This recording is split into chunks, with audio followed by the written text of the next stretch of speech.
and welcome to episode 140 of The Pitcher or the Hitter, the podcast by the M-SABR Dynasty League for the M-SABR Dynasty League. I am Cam. I'm Sahil. And it's slow in baseball land, but we've got a lot of having a lot of fun here with the Gallardo League. We got 3 Gallardo Leagues running at once. I won all 3 of my matchups this past week. So that was a lot of fun.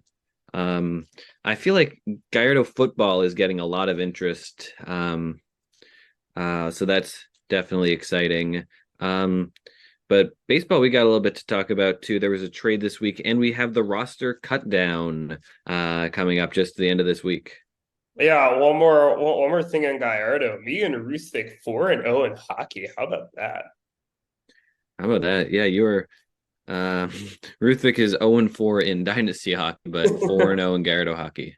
Yeah, he is. Credit to him. He's basically just he set all the hockey lineups. He's been running our hockey team, and including a win every year. So wins every year and Eric in back-to-back weeks. I don't care the league. That always feels good. But yeah, enough about hockey. This is a baseball podcast. We're not who cares you suck. And I made a trade. So of course I want to talk about that and not hockey. In a move that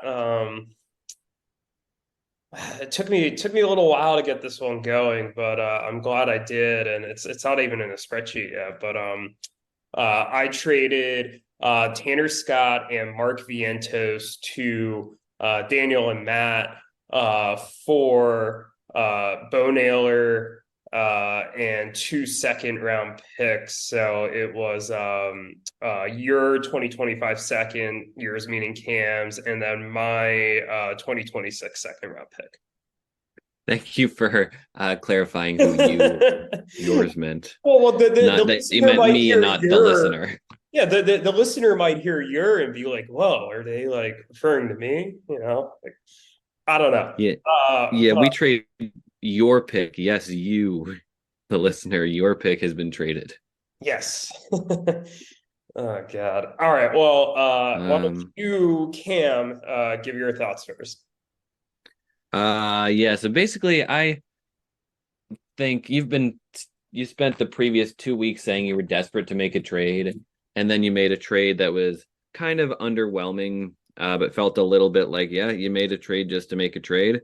Tanner Scott is he had a pretty solid season for the Marlins out of the bullpen. He's finalist for some of the awards, but he's also bounced around. You picked him up during your playoff run, during your playoff run, kind of dropped him in the finals and added him again. And then he was part of this trade. He had a fine season. I'm not sure. I guess the Bellies really wanted a holds guy. They have not been the Bellies in a year, but yet their abbreviation is still Cody. So that's interesting here. So if they're looking to trade for a holds guy, they're really low on pitchers. I guess it's low on what I would say priority is, but they got maybe like the second or third best one for this past year, so that's fine.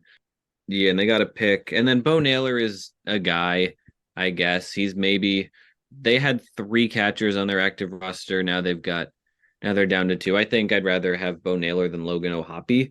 But I mean, yeah, you've got 2 catchers now. You're probably going to be trading Bo Naylor by the end of the offseason anyway. And I think this is just a deal. Yeah, I'll give my take. I think Tanner Scott had a fantastic year. I mean, I loved him as an Orioles prospect. I thought for a while he'd be our closer to future. It never quite came together. Even his first year with Miami last year wasn't particularly good. Just the walk rate was still very high. This year he cut down the walk rate dramatically.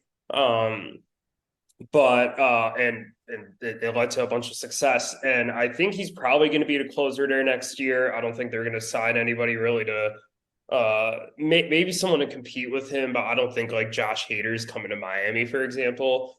But I kind of viewed this like I did, if you remember early last offseason, I traded away Ryan Helsley. And it was kind of like, hey, here's a really good reliever coming off of a really good year, and let me go get value from him so I can find like the next guy who's going to do that off of free agency. I'd rather do that and cash out with the guy who already had a good year when it comes to the reliever position, even if they are on the younger side. And to my credit, I was able to pick up some guys like that, and then just like Alexis Diaz, and then I just kind of continue to cycle over and over again. So I had no issues with trading Tanner Scott despite the great year that he had. I thank you for his contributions in the playoffs. Mark Vientos, I don't really think he's going to be anything, but for a rebuilding team, I don't think he's the worst gamble.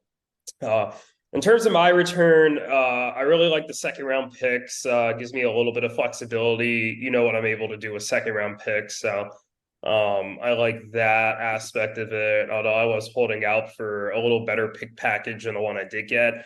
I really like Bo Naylor, and I disagree with your characterization of him. So 230 plate appearances in the majors, 67 games. He had a 339 OBP, 11 home runs, and 5 steals.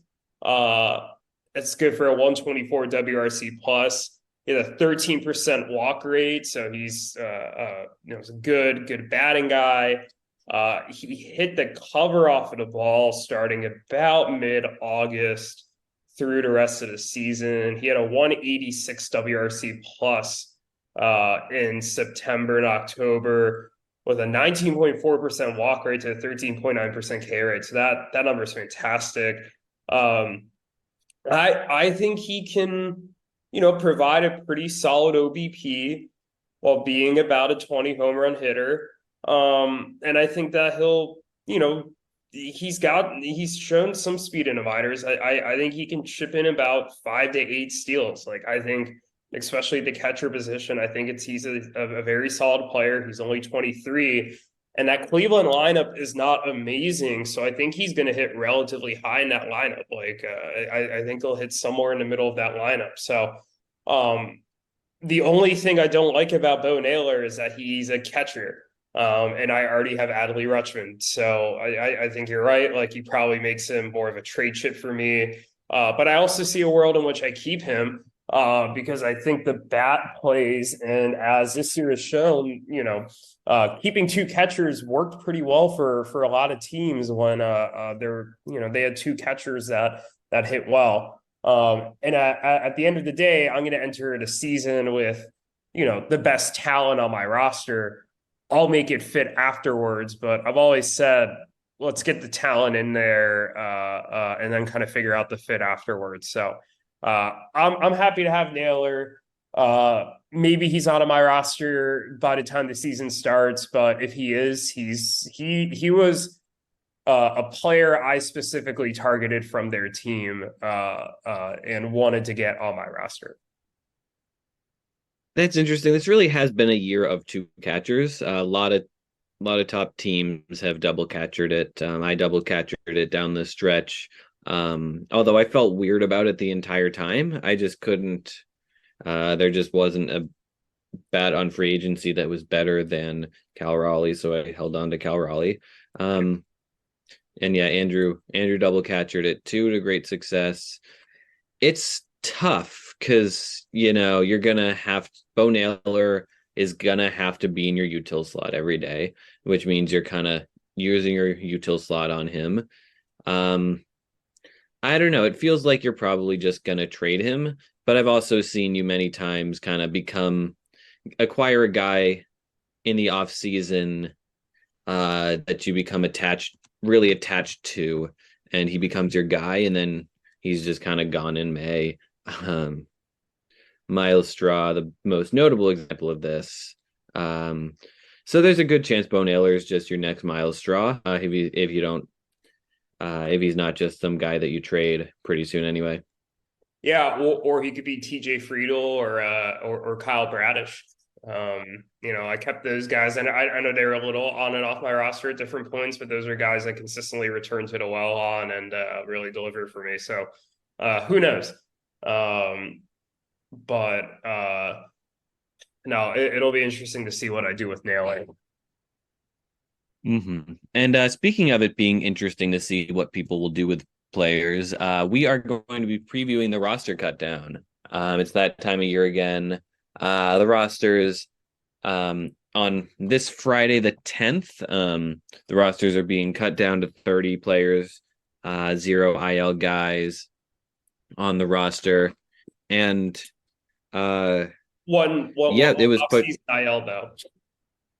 Yeah, we do get one off-season IL, which I think we're all really grateful for. Yes. I know I certainly am. I think I almost say like more so than usual. I think with the pitch clock, I think you saw some more pitcher injuries.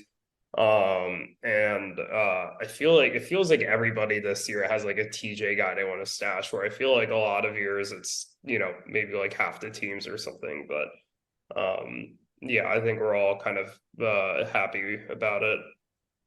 Absolutely. And yeah, we pushed the deadline back a couple of days to line up with the Garretter deadline, and we pushed the Garretter deadline back a couple of days because we had forgotten that there was going to be a Garretter cut down deadline.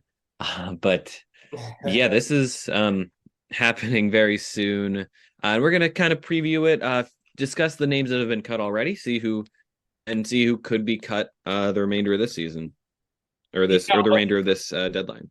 Yeah, let's start with a couple of names that have been cut first, and then we'll transition into cuts that still need to be made.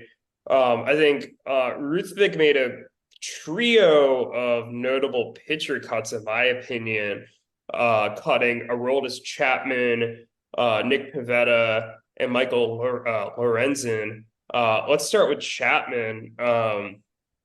I don't really know what to make of his season. I mean, he started with the Royals, looked fantastic, got traded to Texas, didn't look quite as good, but still pitched in a setup role, and got a few saves while he was in Texas. It was good for a 3.09 ERA and a 2.52 FIP. 15.89 K per nine. Like he bounced back quite a bit from his last season with the Yankees. How do you feel about the cut? Yeah, so Chapman was really shaky down the stretch, and particularly in the playoffs. He was really shaky. Yeah. I can see, yeah, the Rangers. Does he have another year on their contract, or is he a free agent? No, he's a free agent. Okay, well, I could see whatever team signing him again, kind of doing so in a more setup role than a closer role. I think, he's a reasonable cut, but I could also see him come April being back on a roster. Yeah, I think if he signs with a team to be a closer, he'll be back on a roster pretty quickly. I could also see kind of like a non-contending team signing him to be on like their closer, and then trading him kind of like the Royals did this year. But we'll see how that one plays out. I think if he had ended the season stronger, this would have been a little more surprising cut, but he didn't end the season that strong. Nick Pivetta did end the season really strong. He had a 4.04 or 4.04 ERA and a 1.11 WHIP. I just had the innings up. It was like 140 something. 142. 142. Thanks. Yeah, 3 incredible starts down the stretch. Yeah, he did. I guess he was more on and off rosters this year than I thought, but just given the overall body of the work, like the numbers look pretty solid, and I don't know. Were you surprised by this one? It's a little surprising. I think he's a guy who's just kind of hovering around the Suarez line this year. I'm excited to bring that term back. I think he ends up on a roster by opening day, certainly. Yeah. I think the real Suarez line guy this season was Mike Clevenger. Yes. He was on and off. He was a streamer all year. A lot of teams convinced themselves that he would be in their rotation for a few weeks and then was pretty quickly cut. I know Wade Miley's kind of been the Suarez line guy in previous years. This year it was Mike Clevenger, and Nick Pivetta to an extent as well was that guy. Yeah, I think he was definitely one guy who was like that this year. Speaking of a guy who I don't think quite qualifies as that, but the end of the year stats kind of make him look like someone who is a Suarez line guy. Is Michael Lorenzen. Um, Ruthvik also caught him, and I think what's particularly notable about this, while I'm not super surprised he caught him, especially because he ended the year in the bullpen, um, was the fact that Ruthvik traded for Lorenzen at the deadline and then cut him. So he traded, I believe, it was a 1-for-1 trade for Brady Singer. Are you surprised that Ruthvik didn't give Lorenzen a longer leash, or what was this expected? No, I'm not surprised. I mean, he threw the no hitter. I mean, I think that was even before Ruthvik made the trade for him. And but after that no hitter, he was just pretty terrible. No, And not yeah, he was in the only no, not only was he on Ruthvik's roster for that, that was the very first start Ruthvik had him for. ah Yeah. yeah. So that was exciting for Ruthvik, but yeah, after that no hitter, he was pretty bad. And um I think he's not super rosterable right at the moment. I agree. Speaking of Ruthvik, because man, it feels like he's making all the interesting cuts. There's a hitter cut I want to talk about. He cut Jose Miranda. Now Jose Miranda didn't do much of anything this year. He had 3 homers and 13 ribbies. I think that one like half season he had that was interesting was God way back when now. I guess he posted a 117 WRC plus as recently as last year. He did that in 125 games, but not with a lot of fantasy juice. Did he really debut only in 2022? I thought I could have sworn he debuted before that, but in any Yeah, I event, could have sworn he played a little in 21. But yeah, he's been a guy who's kind of felt like a big name in this league at various points. yeah, but like he's really so 117 WRC plus in 22, and then he just completely falls off this year. Looks like due to injury. He had a shoulder injury this season, so had a 57 WRC plus.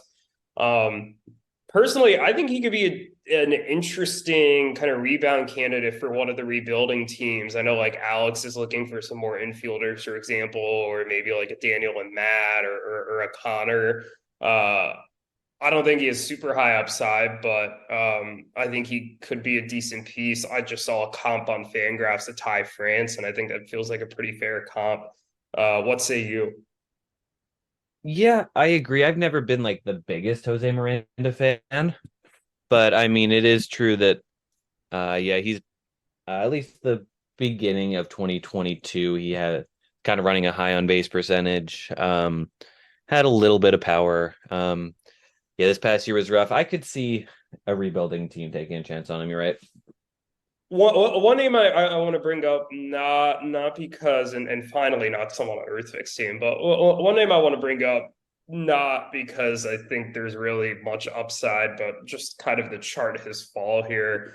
Austin Meadows has been cut by Anthony, and it is crazy to see the life cycle of what Austin Meadows has gone through just in this league. Some of the big trades he's been involved in, and kind of how he's been unceremoniously dumped now. But I mean, I think some of the biggest trades in league history have involved Austin Meadows. As a matter of fact, he's been a part of 6 trades. Yeah, he Uh, was in the Soto for Tatis trade. so he was the very first trade. Quote, the executive batting order has agreed to terms with Connor Stemme to send Austin Meadows, Jesus Sanchez, and Sean Murphy to Yoan Moncada for Jake Arrieta and Lorenzo Kane. Then, Great yeah, deal for Connor. Tatis Soto. Um, and then Walker Bueller, Zach Wheeler, Nick Senzel for Sixto Sanchez, Dave Pearson, Austin Meadows, Simeon Woods Richardson, Tuki Toussaint, and Raisel Iglesias. That was Oh my God, that's a fantastic robbery. deal for me. Highway robbery. Man, and I felt really had a lot of trouble giving up Woods Richardson in that deal. Oh boy, this one hurts. I traded Brandon Woodruff, Jonathan VR, Shane Baz, and Emmanuel Cosse to Alex for Austin Meadows, Drew Waters, and a 2021 third round pick. Although I did eventually get Woodruff back, and I guess he's now hurt. But Alex and Zach's third round pick that year ended up being Anthony ended up with that pick, and he took Mason Wynn. So that actually became a relevant player. And then, of course, the last Austin Meadows deal, or sorry, the second to last, I traded George Springer, Austin Meadows, Jack Flaherty, and Ceddanne Rafaela to Zane for Mookie Betts, my 2023 second, and Daniel and Greg's throwback to Greg being in the league, his 2024 third. My 2023 second, for those who are curious, was used by Jake to take Drew Gilbert. So that also turned into an interesting pick. And then the last trade, he was unceremoniously dumped by EBO for Brandon Marsh and Hayden Wesneski. And I guess Marsh is kind of relevant for EBO at points this year, but Wesneski didn't really do much of anything. So I hope Austin Meadows gets better. I know he's had a rough go of it, but nonetheless, it is kind of crazy to see what has happened to him over the course of the league. Yeah, no, absolutely. Yeah, a lot of guys will just kind of get unceremoniously cut at this time of year. It's a really tough time and you got to make hard decisions. Exactly. Any other names you want to discuss? Yeah, so yeah, of guys who have been cut recently, um, I guess Alex Cobb was just cut. He had an interesting No, year. he was put on Ruth Fix IL, so Oh, he was put on the IL. Okay. he had, I think it was hip surgery. He's gonna miss at least the first month of the season. Gotcha. Yeah. Other than that, I guess yeah, EBO cut Giovanni Gallegos, or was he also moved to that spot? No, he was cut. I mean, Gallegos kind of got the closer's job when Helsley got hurt, and then Jojo Romero and Jordan Hicks and different people took over at points. Like, he's kind of fallen off his peak. I feel like I think he's still an above average reliever, but like I think he's not as interesting for fantasy purposes as he was a year or two ago. I think that's certainly fair. He's just yeah, another guy who's a name. That's about it um for guys who have been cut already. But let's kind of look back at, or let's look ahead to guys who could be cut and maybe kind of start going up the standings here. Just going team by team. The jury of your peers have three guys to cut. And there could be some interesting names here. I mean, they just traded for Mark Vientos and he's not eligible to be demoted, so they're probably going to hold on to him. It's only one. Have they put any? It's only one guy. They only have one IL guy. Oh, I guess so. I thought, yeah, I misread Dustin May and Tanner Scott as being on the IL, but I guess yeah, they only got one cut to make.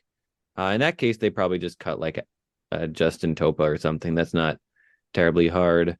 Yeah, that's my guess. I mean, they could probably cut Wade Miley, Brooks Raley. Like, I mean, there's so many names on here that, like, Ahmed Rosario had a bad year. Like, there's enough names on here that I think they could cut. I think it's less of a controversial decision as much as them just remembering to make the cut.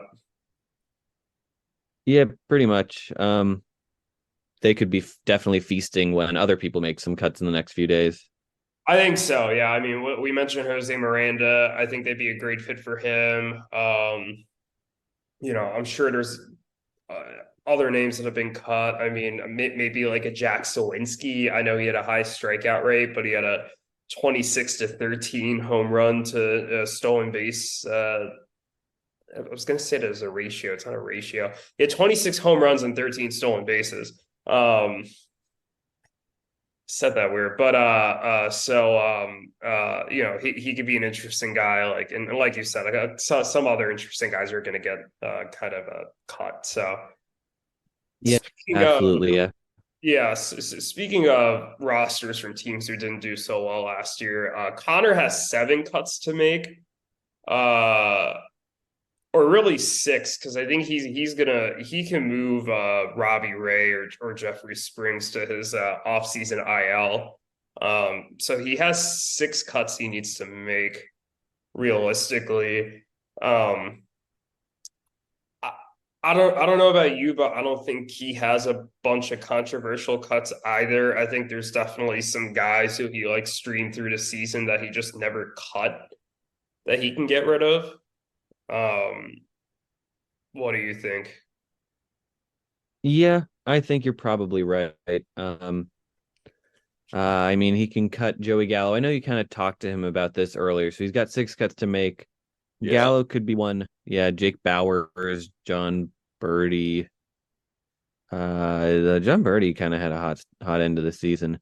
Um, He's still a cut. Mauricio Dubon, I think, is probably a cut. I think he could probably cut Ryan Jeffers, although he had some better numbers this year than I thought. Like Daniel Bard's a cut. Jose Urquidy's probably a cut. I think Carlos Estevez or Tyler Rogers, you can make a reasonable argument that one of them is a cut. Kyle Gibson's a cut. So like I think there's enough names here. that's true. Kyle Gibson, probably. Yeah, Jason Adam could be a cut. Yeah. Uh, I'm not sure if you mentioned him. See, yeah, he could. I could see him cutting down on those guys. He could. Yeah, some of those guys. No one would be really shocking unless he were to cut like an Adam Duvall would be a little surprising. But he's got enough guys, I think, to not have to worry about that. Yeah, I don't think that's gonna happen. I'd be pretty surprised. He does have some notable guys coming back from injury though, so definitely will be interesting to see next year. I'm thinking the Reese Hoskins, the Byron Buxtons, the Gavin Luxes. So that'll be Yeah, interesting. Buxton's always coming back from injury. Yeah, that is true. I've never been a Buxton guy, pretty much for that reason. The injuries, well, a little bit of the skill set, but mostly the injuries. Um, Speaking of injuries, Yuki has 2 guys left on his IL. He made a couple of moves earlier today, not actually cutting anybody, but he put Drew Rasmussen on his offseason IL. And he demoted Lyon Richardson. He did have an empty prospect spot to do that. He currently has Max Meyer and Dre Jameson on his IL, so he needs to clear a couple of spots for them. He no longer has any prospect spots, so he could demote Max Meyer, but if he was to do so, he would need to cut somebody. But I think Dre Jameson is no longer prospect eligible. Yeah, I don't think he is. Did he pitch? He pitched 40 innings this year. Did he pitch any point last Yeah, year? because he also pitched in 22. So yeah, Okay, yeah, so but he's not like a difficult cut or anything if he wanted to get rid of him. he is a Diamondback now, and I wonder if Yuki might try to hold on. And Yuki also doesn't have a ton of pitching. So I wonder if that might encourage him to hold on for a bit. Although even That's Jameson wasn't fair. this year, he wasn't really starting. Like he pitched like 3 innings, 3 innings, 2 innings, 2 innings, 2 1/3, two and a third. So like he was kind of a bulk guy more than a starter. So I'd personally cut him, but the Diamondback fan in UD might want to hold on. I'm not sure. I suppose, and that's probably all play into him keeping Zach Littell too. Um, just with the Ray of it and the needing starting pitching, both of those. I actually think Um, Zach Littell, I think, is a more legitimate keeper though, because he actually had a solid year. I'm actually fine with that one. I think Jameson's an obvious cut though. yeah, I think probably, and then yeah, maybe Mike Lee or or even like if you wanted to be really shocking, a Whit Merrifield, but I don't think that would happen. I think Michael Brantley's probably a pretty easy cut for him. I know he came back at the end of the year, and I still think Michael Brantley could be a really solid, steady Eddie type of player who posts a high OBP, but there's no upside anymore. And we've seen what's happened with the injuries. Like he's going to be what, 36, 37. I think Ruth or not Ruth. Like I think Yuki cuts him pretty easily. He's been shopping Tyler Stevenson in a way that makes me think that he might get rid of Tyler Stevenson.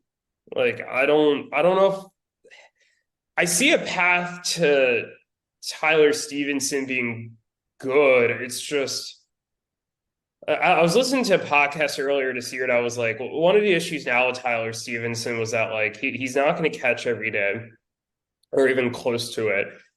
And when the Reds were bad, particularly on offense, and you all had the likes of like Mike Moustakas and Jose Barrero and Will Myers, like God knows who else. You probably know more of these names.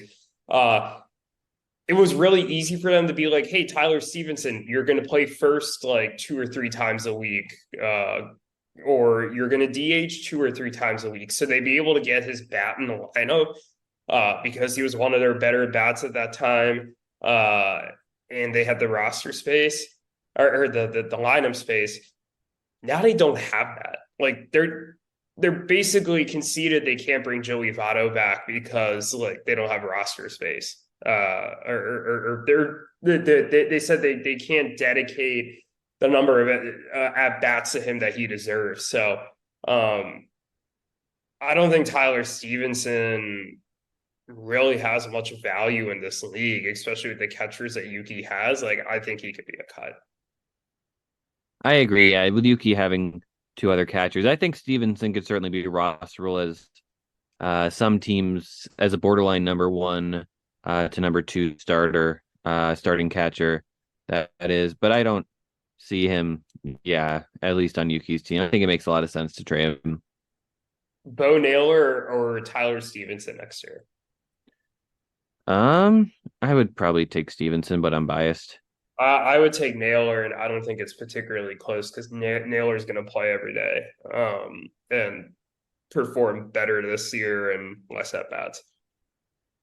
Mhm.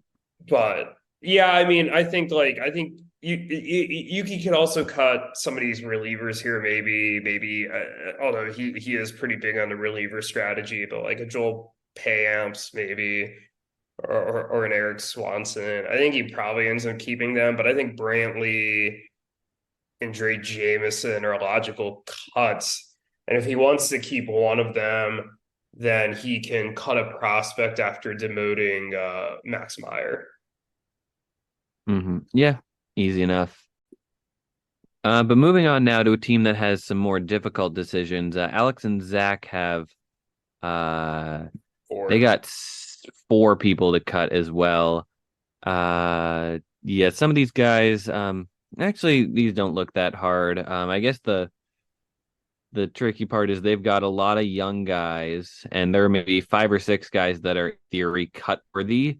And they would have to choose 4 of them and decide which remaining ones to keep, especially if like they decide Jordan Hicks is cut worthy as well, or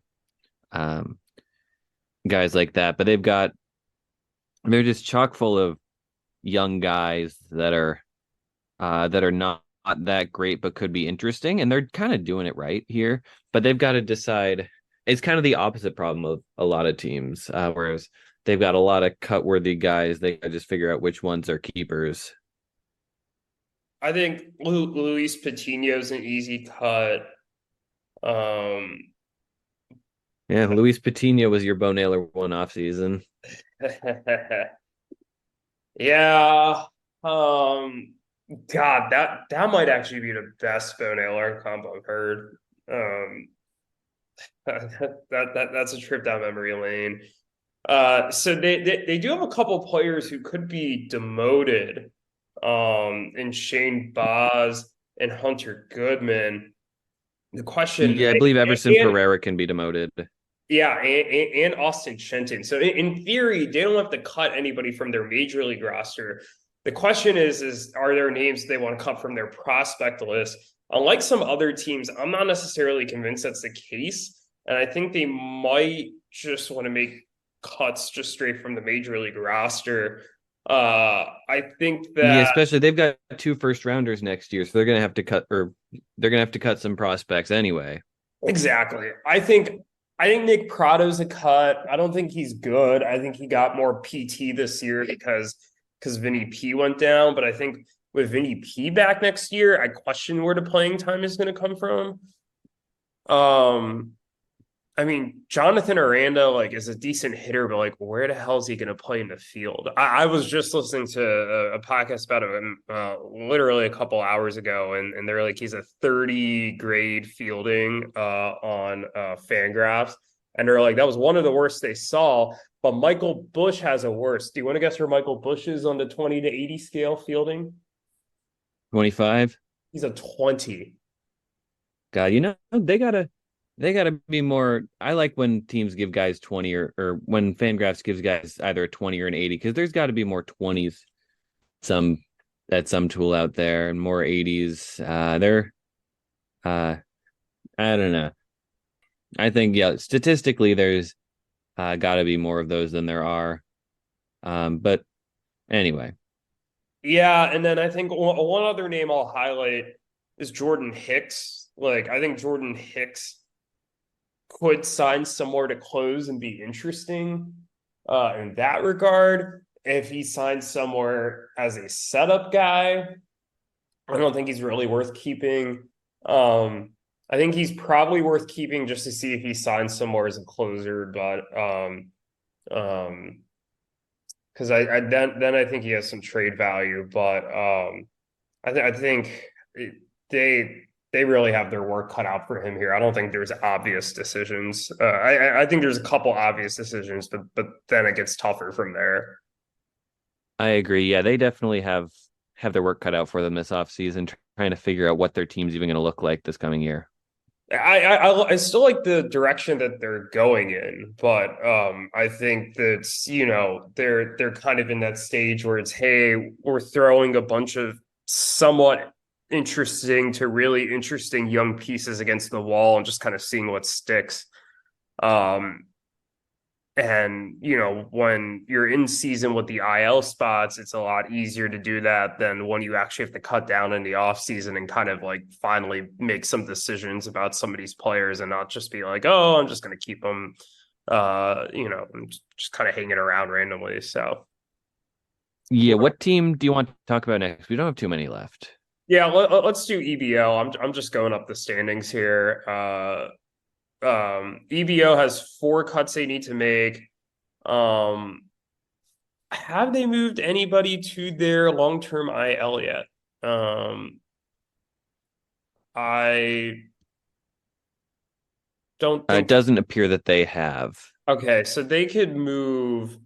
Um, I think I think Casey Mize is probably going to be eligible for that list, or if not, I think Matt Manning, does he? I think Casey Mize should be eligible for the list. So I think it ends up being 3 cuts that they need to make. I think there's some options here. I mean, I think Alex Lane could be one. I mean, although he did and he was their closer, so I'm not sure about that. I can see Zane talking himself into Alex Lang. I think so too. I think Jake Cronenworth should be a cut. I thought it was a little surprising when he was cut earlier in the year, but I'm kind of realizing that shouldn't have been the case. He's a bigger name at this point than I think an actual like good player. I think he's a solid real life player, and as a fantasy asset, I don't think he's quite as good, and he's never quite replicated what he kind of did when he initially burst out uh, into the majors. So I think I'd probably cut him, although that leaves them without a second baseman, other than Vaughn Grisham, who I think is going to Yeah, lose second base eligibility. yeah, I think, and he might be a cut too. I could see. I see. I think they're going to hold on to him. And in talking to Zane, I actually think they want to give him another shot. Did you hear that? It's tough, and I imagine they want to hold on to Oh, Luis whoa, whoa, whoa. Matos. Did you hear that? No. My Siri just randomly talked. The fuck. Um, my Siri just said I figured as much just out loud as I was talking about What? whether or not Zane wanted to cut Von Grisham. Like, it's not like I was talking about Jose Siri. I was just talking about Von Grisham.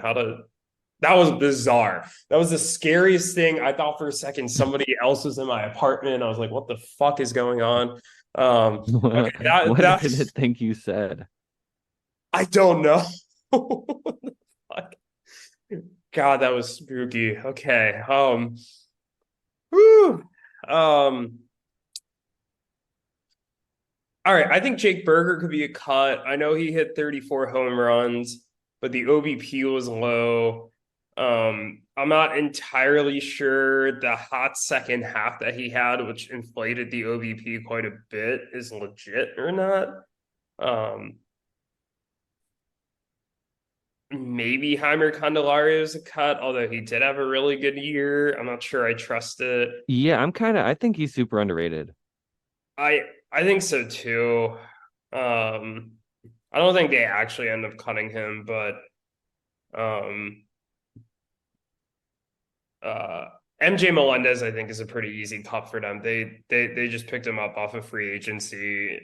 Melendez has not been amazing or anything since he's come up to the majors. Um I remember that 47 home run season and he had in the minors and looking right through and being like, this is fraudulent. And I think it's been proven correct. I think Luis Matos could also be a cut. I don't know if I really see the upside. Yeah, I don't either. I'm glad I kind of got something for him um, when trading him to EBO. I could see them because he was a recent trade acquisition. I could see them holding on to him a little longer, though. Yeah, I could see it at two. Is he had 228 at bats? He's no longer prospect eligible. I think a sneaky cut that I don't think they make, but I think a sneaky cut could be Alejandro Kirk. He did not have a good year. And in talking to Zane, I wonder if they're a little more, hey, let's go stream a catcher versus, hey, let's really commit to one guy. Oh, so we found the team you're trading Bo Naylor to, it sounds like.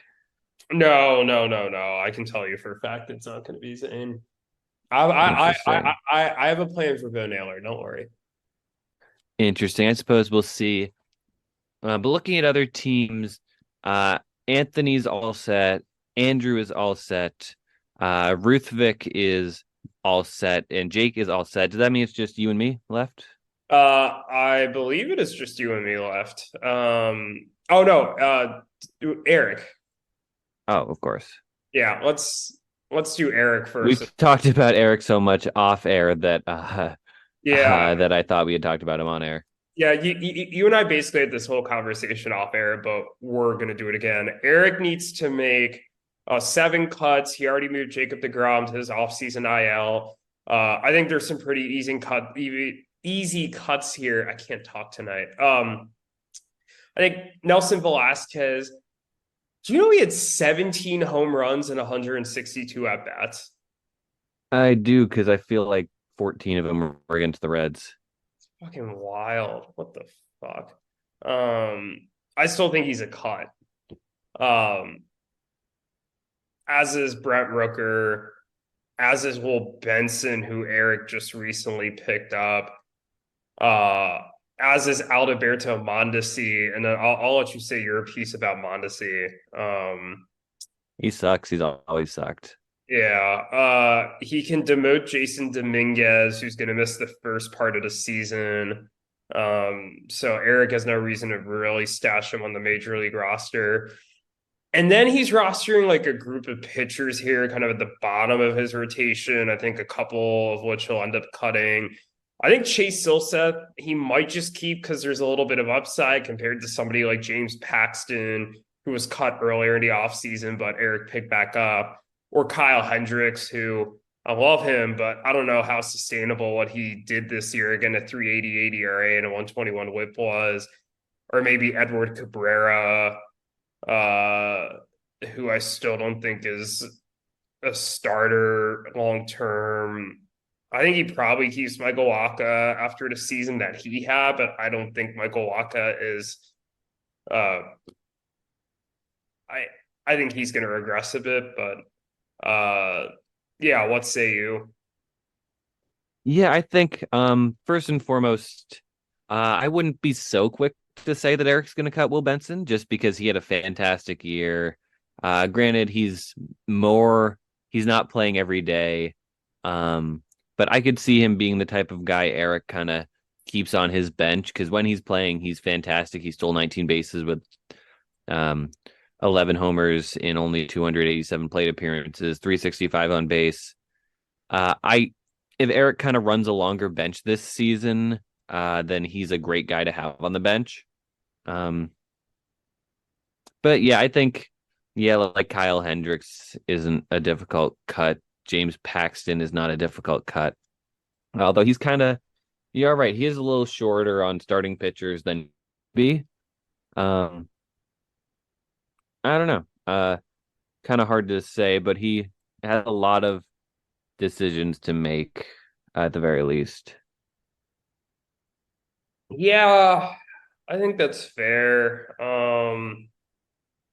I don't know if I agree about your analysis on Will Benson. I still think what he did this year is a little fraudulent, but um, one other name I want to throw out that I don't think Eric is going to cut, but I think at some point he has to consider it. I know it is his favorite player, but Giancarlo Stanton is coming off a miserable season. He did have 24 home runs and with in his 371 at bats, but he was only able to get into about half the games this year, and Fangraphs is conveniently down, but he had a 275 OBP. Um, and I wonder if today's his 34th birthday, so happy birthday. Uh, I wonder if it's just time. He actually played in more games than I thought, 101 as an aside. But I wonder if this is now the time just for him to kind of cut bait and, you know, if your options are Giancarlo Stanton and Will Benson, do you go for the upside that Stanton has shown historically, or do you go for the upside that like Will Benson has shown this year? Like, I think that's an interesting decision. I think it's interesting. I think Eric plays for upside more than but maybe it's different with a guy like Stanton. Yeah, I know Stanton's his favorite player was his first round pick. He's traded for Stanton. He traded away Stanton and then like immediately reacquired him at like the first available time he could do it. I wonder if he's just one of those guys where he just kind of hangs on to him as that 30th guy for a while, but like if someone really comes along and push comes to shove, he'll cut him, but like he's not going to do it unless he's really, really, really forced to. Yeah, I think that's probably fair. Yeah. I'd personally be ready to move on from him, but like I mean, again, in 2022, he did have 31 home runs and a 297 OBP, which I'm not saying is great, but is better. And you know, it's 31 home runs is still 31 home runs at the end of the day. So, um, man, I don't know. I just know I want nothing to do with Giancarlo. But anything else on Eric's team, or do you want to go to our teams? Let's go to our teams. Whose do we want to do first? We've been going in reverse order to standings, so let's do you first. You have four more players that you need to cut, and you already used your offseason IL on Shane McClanahan. I'll let you walk through some of the decisions that you need to make. Yeah, so I think as much as I would have liked to hold on to Johan Rojas, he's probably a cut. Um, and as much as I was hoping Gregory Santos would work out, he's probably a cut. So that leaves me with two cuts. Here, Willie Castro is an interesting guy. And I I think he certainly could be a cut, but I'm shocked at like how um difficult it is feeling to cut him. He was really strong down the stretch. He was great, yeah, throughout my playoff matchup with Ruthvik. Um, and he's multi-position eligible. I think he's a certainly a rosterable guy. Um, I'm kind of high on him, and he's super young. Geraldo Perdomo, I had for most of the season, although he kind of fell apart down the stretch. I picked him up in May. He was kind of my Adam Frazier type for this year. Um, he's young, multi-position eligible, but he just, I think he might be someone I would cut even before Willie Castro. And then after that, there's Brendan Donovan, who I just reacquired. Uh, I could hold on to him or I could cut him. And then I could cut a pitch or two, or I could make a trade. I'm definitely open to trading one of Holmes or Seawald um, before the roster cut as well. That's something I would consider.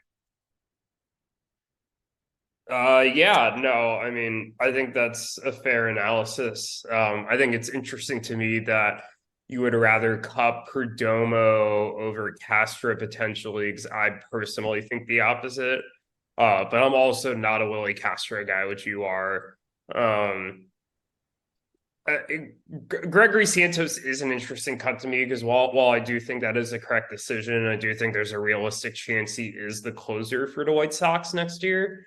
So throwing a potential closer into the market is always interesting. I speculatively wonder if that's the type of name that like Daniel and Mac could pounce on, just because Daniel's a White Sox fan.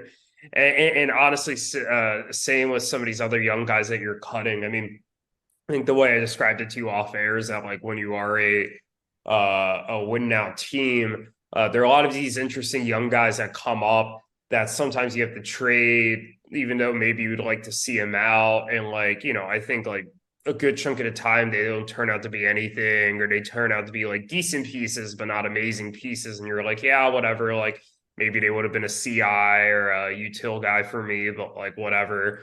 And then occasionally you miss out on them, but like somebody really pops off. But that's what a lot of these cuts kind of seem like to me, are just like guys who are interesting, but not to the level where a one now team needs to hold on to them.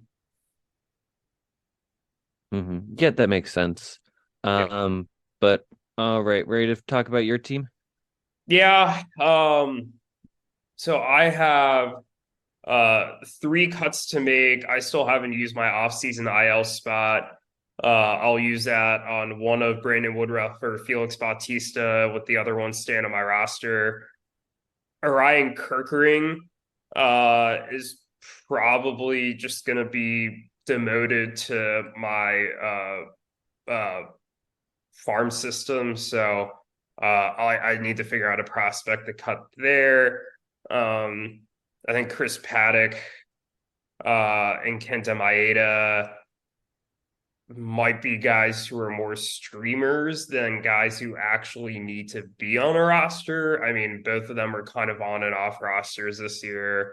Um, Maeda, I had kind of at the stretch run at different points. Paddock was one of those guys I picked up thinking, hey, maybe I could trade him, maybe not. I've been able to trade a couple of those guys in Vientos and Ashby, who I picked up, but um, um, I think both those guys might end up on the waiver wire. I think the real interesting decision is like, what do I do with Julio Urias? And honestly, we could kind of couple this with we didn't talk about it with Eric, but what to do with Wander Franco. In talking to Eric this past weekend, I think Eric's going to keep Wander, and I think that that's the right decision at the moment until he gets some more clarity, especially with just the type of talent Wander is. I mean, I think he's a top 20 dynasty asset at least if he's playing and not suspended and all of that. I think Julio Urias is not quite a top 20 dynasty asset. And he's still a very young player, but he's not as young as Wander. So I wonder if I think the decision whether or not to hold on to him is a little tougher. I have made a decision, which will be revealed on Friday, as to what to do to him. I still want to keep a little bit of the intrigue, but I certainly think that that's kind of the biggest question mark that I have. And I think it's one of the more interesting roster cut decisions that a team is going to make on Friday. Yeah, no, I agree. You have 4 cuts to make. I think Paddock's the only easy one of the 4. Oh, it's 3 cuts because I'll put one of Bautista. Oh yeah, 3 cuts on the IL. Yeah, so and then Kerkering, I'm going to demote. So if I get rid of Paddock and Kerkering, it's just one more cut I need to make. Yeah, pretty much. But it's still interesting. I've been debating that last cut for a bit. So I think I think I know where I've come out on it. All right. But yeah, that's about all we have for this segment. Definitely went on a little longer than we thought it would, but yeah, we're gonna see who ends up getting cut in just a little bit of time. Yeah, absolutely. Yeah, I think this episode, so for some added context, we are recording this on Wednesday night. By the time this episode comes out, I'm presuming, Cam, it's going to be like Friday morning-ish or maybe Thursday evening. Okay. I'll start over then. But yeah, no, so for context, we are recording this on Wednesday evening, and Cam, I'm guessing that this is probably gonna go up on Friday morning or maybe like Thursday evening.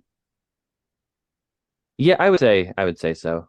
Yeah, so it's possible that some of these decisions have already been made by that time. I know teams have kind of slowly been trickling in some of their roster moves. It's also possible that some trades are made during that time that can alleviate some of these log jams. So some of the discussion here may be outdated by the time of recording or at the time the episode actually comes out. But either way, still going to be a lot of great material in here. I know for a fact I'm not going to make my cuts until the last possible moment. So by the time you all are listening to this, I still will have to make my decision. So, and I'm sure a couple other teams are going to be holdouts until the end in case of trades or whatnot. So it'll be good. Absolutely. And all right, we'll see you next week with a brand new episode. Yeah. Until then. Yeah, until then.